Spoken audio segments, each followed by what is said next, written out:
Hey guys, welcome to my home. I wanted to take this time to talk about what I considered, and also my new friend Timothy Corrigan considered, new elegance. So currently you are in my kitchen, and this is quite a long story. I have to tell you that our home, this was that living room that nobody sat. It was beautiful, gorgeous, beautiful, beautiful, but nobody sat here. And our kitchen was on the other side of the house. Come on with me.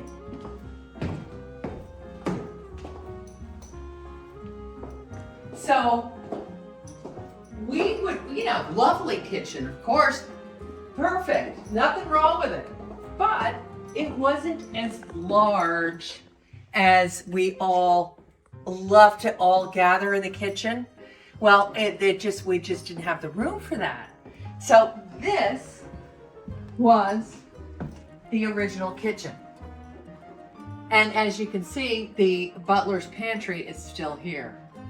And it works just fine because now we use this in such a different way. This is kind of like a sitting room, like we have drinks in here, or it's like a speakeasy when I put the lights down really low. And I have every intention of putting a really old, fabulous marble bar over on the other side of the room. But so the story goes, here I was. Now Mitch designs kitchens. He's a kitchen guy. So we decided that we were going to go ahead and make the move. Now, being in construction, you have to understand that my life has been a construction site for a long, long time. I mean, if I say, Mitch, could you move that wall? And he'd say, sure, honey. And he could do it. But with that, you can imagine I've lived amongst a lot of dust and, upheaval for many, many years. Well, a couple of years ago, we decided to undertake this gigantic redo and bring the kitchen that was here over to the other side. Let's go.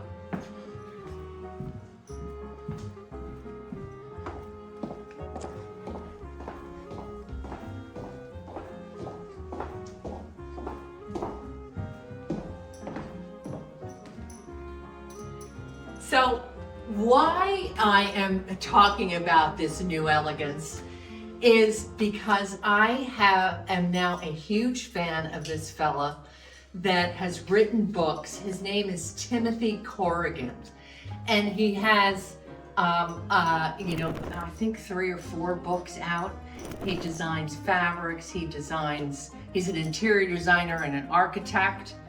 And I found him online because of our shared passion for chateaus, except for he's really living his out. He's redone,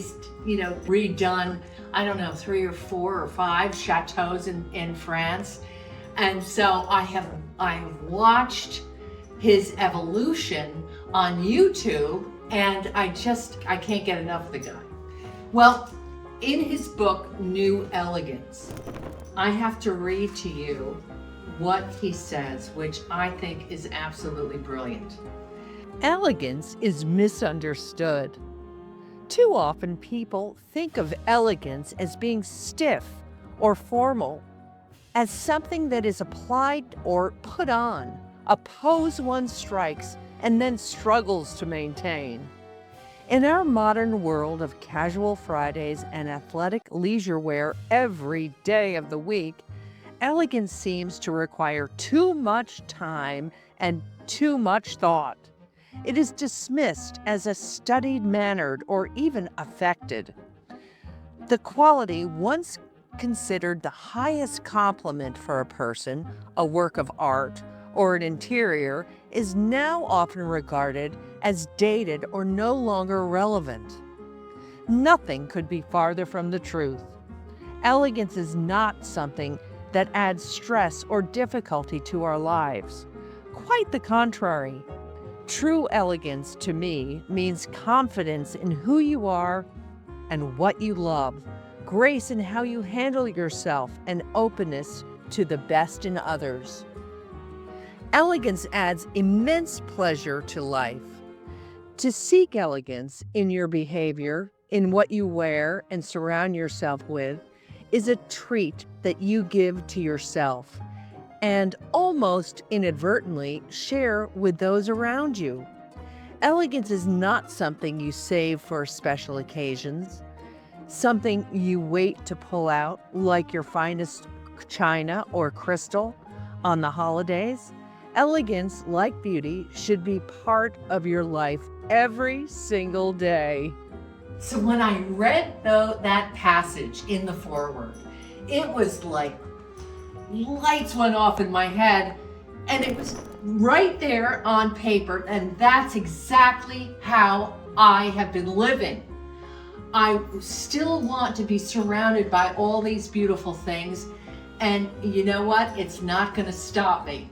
So as I sat here in the kitchen with Mitch, who had just put in white cabinets into this room, which if you take a little peeky over here at the fireplace, I want you to see. This is a 17th century doorway that was in Paris. And it was 2 stories tall, and we cut it in half to create this really, I think, remarkable fireplace. And that was the focal point of the fancy living room that once was. So incoming, you know, white cabinets are in and white kitchens are in, so Mitch puts in a white kitchen. And I sat here by myself. I don't know where everybody was, but I was here by myself. Maybe Gus was with me. And I just started crying. I was like, I kind of like these. This doesn't make sense to me. I want the elegance of the way the room was, but I still want it to be a kitchen, and I want it to be comfortable, and I want all my beautiful things around me. It finally all came together. It came together when I decided, you know something? We can do this. We can live this elegant, fabulous life, no different than the way we wear our jewelry. It's absolutely no different. I'm, in the coziest, most wonderful little ensemble, which, by the way, might be something to look forward to. But with this fabulous jewelry that I love. These are treats to myself, and your surroundings are treats to yourself. So once we painted these cabinets, this incredible pharaoh and ball color, which I just love, and found this amazing marble, everything just started to come together. So it's just like light bulbs have gone off in my head. And if it wasn't for old Timothy Corrigan in the foreword of his book, The New Elegance, I really didn't ever think of putting into words, but I think they're so important.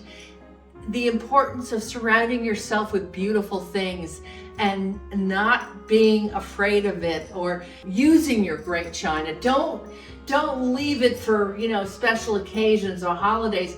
Use it and wear your beautiful jewelry and sparkle on, my girlfriends, sparkle on.